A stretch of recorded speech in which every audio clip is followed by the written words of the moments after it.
Na ótica, ou seja, para a gente, seria correto afirmar que o álcool é a principal causa dos acidentes de viação? Não somente o álcool, a velocidade também, porque muitas das vezes todos os acidentes sempre vão aparecer associados à velocidade quanto ao álcool. Então, se o condutor sabe que vai se fazer ao volante, a melhor coisa é não consumir o álcool, porque sim, o álcool acaba reduzindo o nível de concentração do indivíduo quando estiver no volante, mas os outros acham que quando consomem alguns copos de álcool são melhores na condução, mas os estudos provam ao contrário, que quando a pessoa se faz ao volante depois de consumir o álcool, é que o nível de concentração ou o nível de poder ele prestar tanta atenção no volante vai ser reduzido.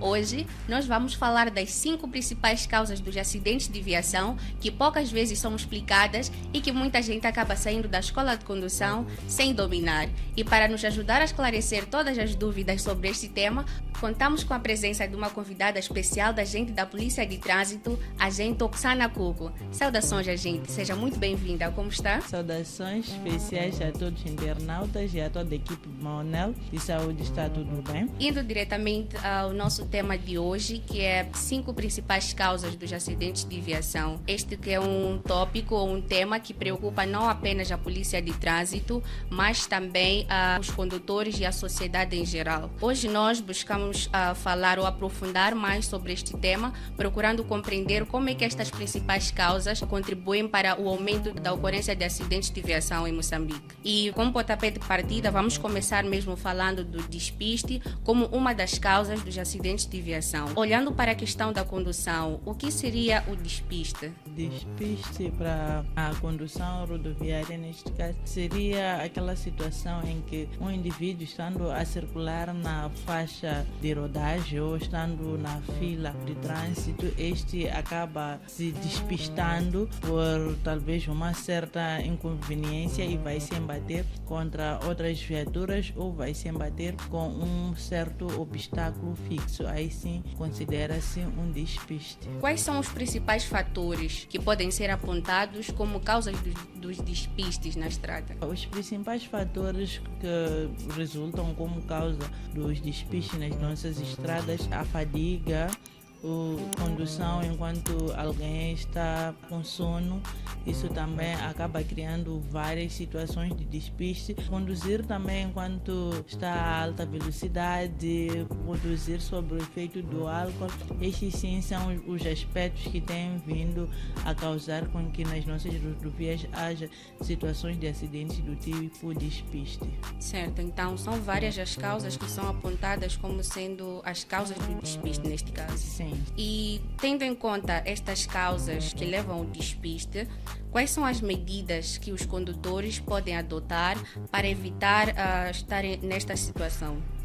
A despistar ou de estarem a cometer certos acidentes na via pública, o necessário é que devem sempre optar por uma condução defensiva. Se o condutor optar sempre pela condução defensiva, eu acredito que nós não teremos esses índices de acidente de viação que temos registrado no nosso dia a dia. Olhando para o segundo ponto, que é apontado como sendo uma das causas também dos acidentes de viação, que é o excesso de velocidade, que muitas vezes é considerado como o vilão da condução. Temos realmente visto que este é um ponto que tem sido objeto ou tem sido a causa da maior parte dos acidentes de viação na cidade de Maputo e em Moçambique em geral.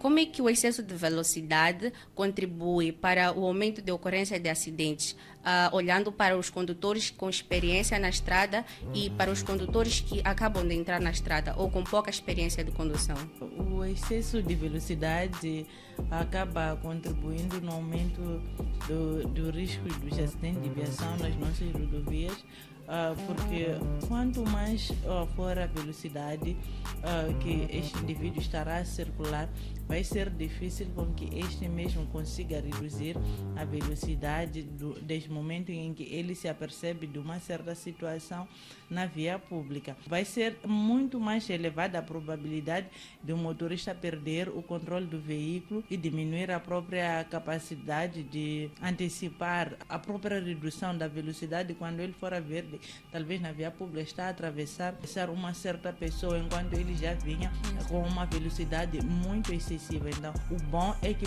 tanto para aqueles que já estão há muito tempo na condução, assim como para aqueles que ainda não têm muito tempo na condução, o bom é usar uma velocidade moderada para poder se precaver em caso de insistência de um obstáculo na via pública. Este sim vai poder reduzir a velocidade e evitar com que haja danos. Certo, esta é uma forma de evitar que cometamos acidentes tendo principal causa o excesso de velocidade.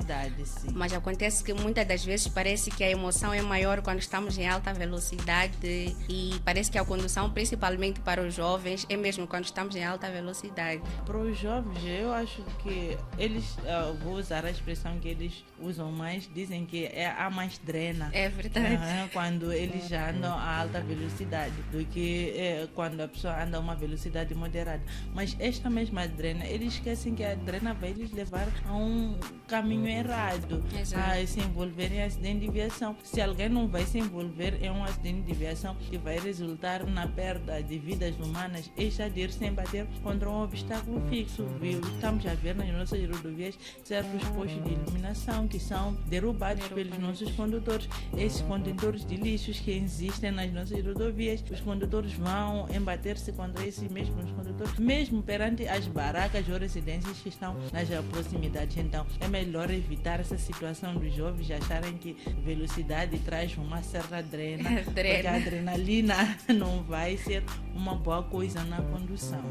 A adrenalina pode acelerar a nossa partida para outro mundo. Para outro mundo. É verdade. E quais são as consequências legais que recaem sobre as pessoas que são encontradas excedendo o limite de velocidade? As consequências legais é que o indivíduo, quando for encontrado a circular a uma alta velocidade, vai ser passado a multa de acordo com a velocidade que este estará a circular. Vamos dar um exemplo de dentro das localidades estamos com uma velocidade máxima de 60 km por hora. Este indivíduo é encontrado a circular a uma velocidade de 80 km por hora. Este vai ser passado uma multa. Esta multa trata-se de uma multa com uma pena leve, não vai ser caçada a carta, mas vai receber uma multa de 1.000 meticais.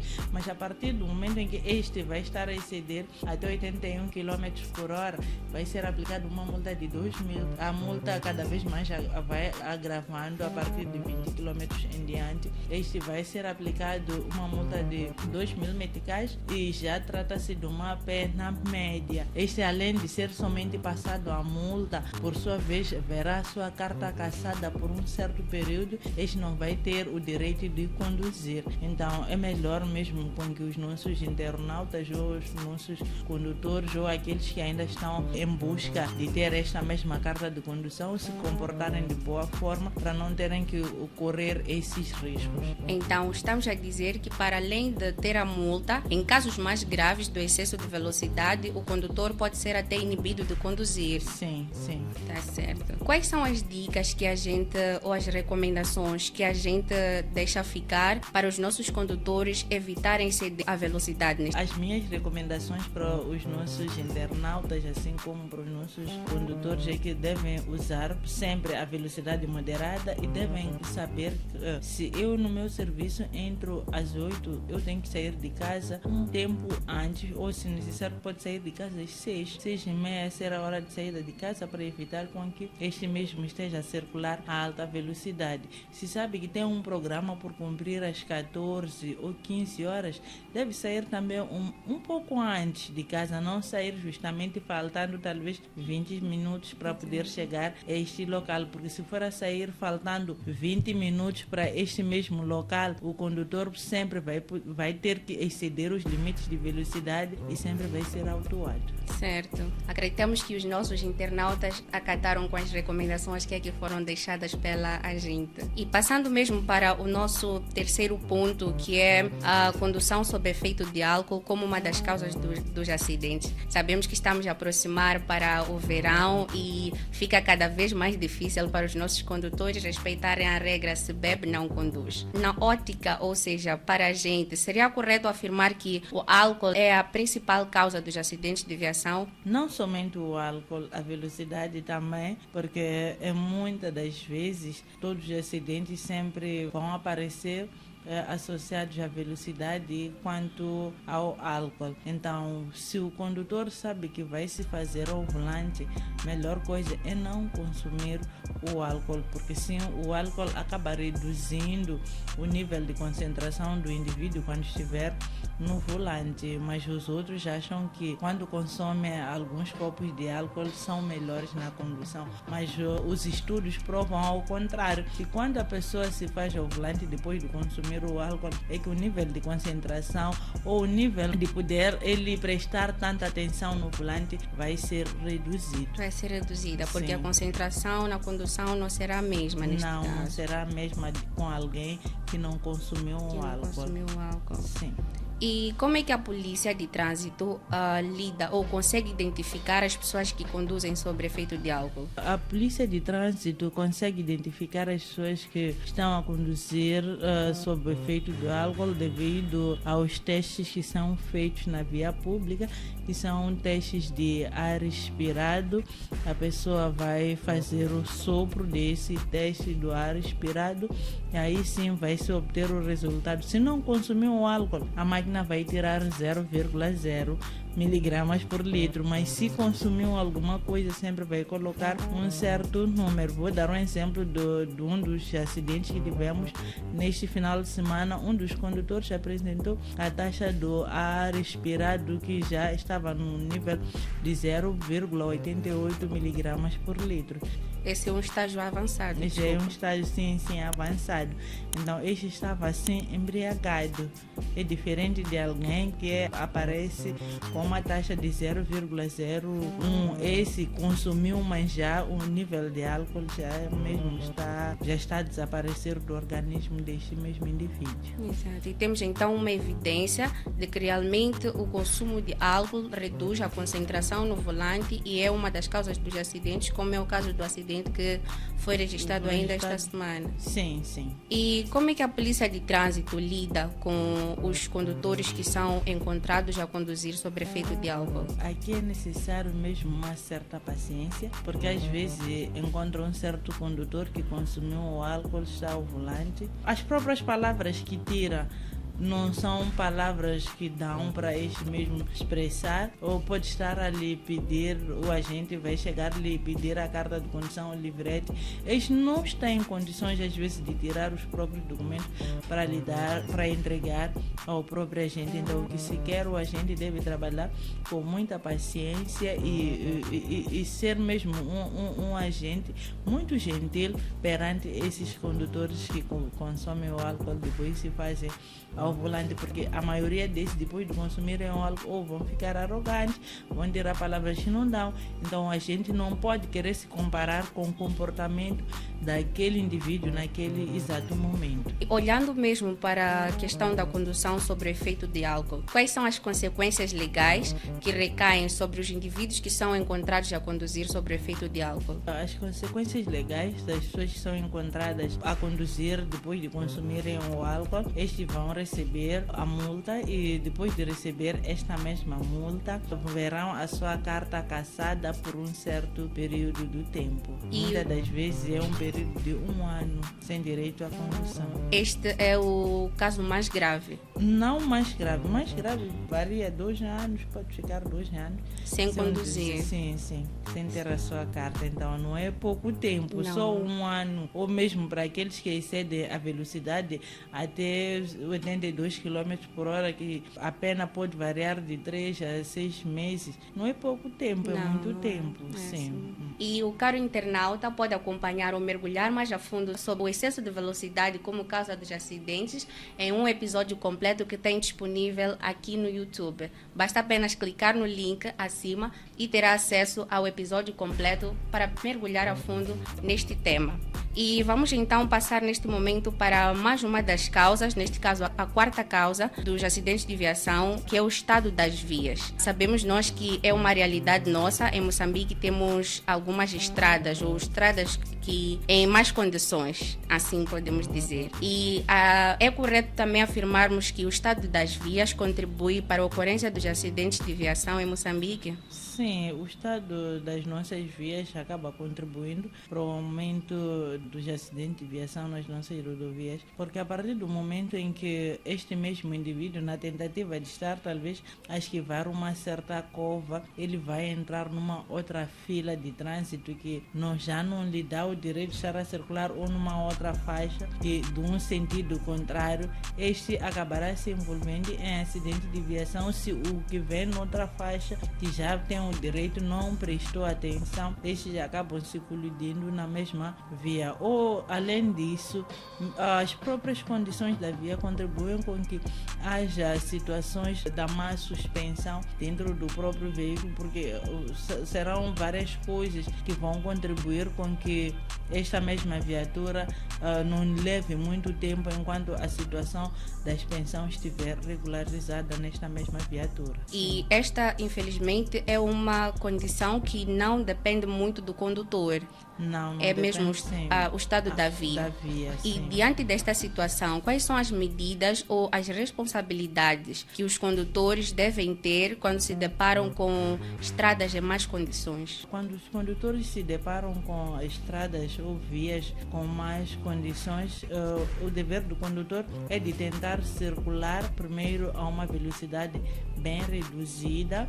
Entre eles, os condutores devem se dar um espaço. Se for uma via que admite a formação de duas filas, no local onde não há condições de se transitar numa fila, devem ocupar sempre uma e única fila. Se não há condições, vamos dar um exemplo, temos a nossa Avenida Joaquim Santos, tem duas filas de trânsito para o mesmo sentido. Então, a partir do momento em que uma fila não está em condições, os condutores devem se dar a prioridade de todos se cederem espaço para poderem circular naquela fila onde a via de acesso admite com que haja uma boa circulação. E se você deseja ser um condutor responsável, precisa preparar-se com o recurso certo, o aplicativo Carta Fácil MZ, a maior plataforma de aprendizado do Código de Estrada, que lhe oferece mais de 1000 perguntas e respostas atualizadas do Código de Estrada, mais de 600 sinais de trânsito e seus significados, e ainda recebe como bônus o Código de Estrada. Baixe já o aplicativo Carta Fácil MZ através da Play Store ou App Store e prepare-se para o seu sucesso na escola de condução.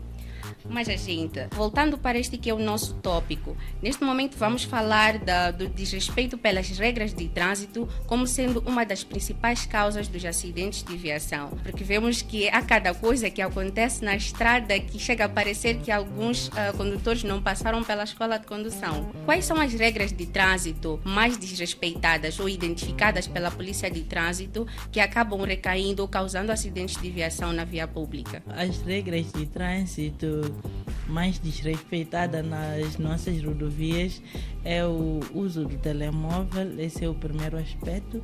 Os condutores não respeitam entrar no cruzamento com o sinal vermelho já para os outros. Também é um dos sinais que muitos condutores acabam não respeitando. O consumo do álcool depois de se fazer ao volante. São várias situações. O próprio embaraço do trânsito, temos verificado todos os dias nas nossas rodovias. Não há quem sai de casa e chega ao seu destino sem que tenha vivenciado uma situação de um certo condutor que parou simplesmente na via pública para poder saudar alguém ou para poder fazer o embarque ou desembarque dos seus passageiros dentro de uma viatura. Então são várias as regras de trânsito que são desrespeitadas no nosso dia a dia. E tendo em conta essas várias regras que são desrespeitadas, quais são as penalidades mais aplicadas no dia a dia aos condutores? As penas mais aplicadas no nosso dia a dia aos condutores, uma delas é essa do embaraço do trânsito. Esta é uma sanção mais comum ou mais aplicada diariamente. Temos também a situação do desrespeito pelas regras de trânsito quanto à situação das marcas horizontais existentes no nosso pavimento. As pessoas não têm respeitado a situação da linha contínua, assim como a linha descontínua. Então, quando se tratar de uma certa via onde existe a linha contínua, muitas das vezes os condutores acabam transpondo esta mesma linha contínua sem que prestem tanta atenção. Então, estas são uma das várias que tem ocorrido diariamente na cidade de Maputo, assim como em outros pontos. Tendo em conta todas estas causas dos acidentes, quais são as orientações que a gente deixa ficar para os condutores e os futuros condutores para que evitem cometer infrações que possam causar acidentes de viação? A minha recomendação é que todos os condutores ou todos os internautas devem optar pela condução prudente quando estiverem na via pública, porque só assim é que poderemos reduzir tanto os índices de acidentes de viação, ou iremos conseguir reduzir com que não haja tantas pessoas a cometerem várias infrações, e também revisitarem sempre o Código da Estrada para cada vez mais melhorar o aprendizado. Temos o Carta Fácil, também podem recorrer a este aplicativo para poderem aprender cada vez mais sobre como é que deve se comportar quando estiver na via pública. Certo, gente. Agradecemos imenso pelas valiosas contribuições que cá deixou ficar, e acreditamos que os nossos internautas lá em casa estão mais cientes dos seus deveres e obrigações para tornar as nossas estradas mais seguras e evitar os acidentes de viação. Este foi mais um episódio do nosso podcast e voltamos na próxima quarta-feira com mais um podcast. Até a próxima.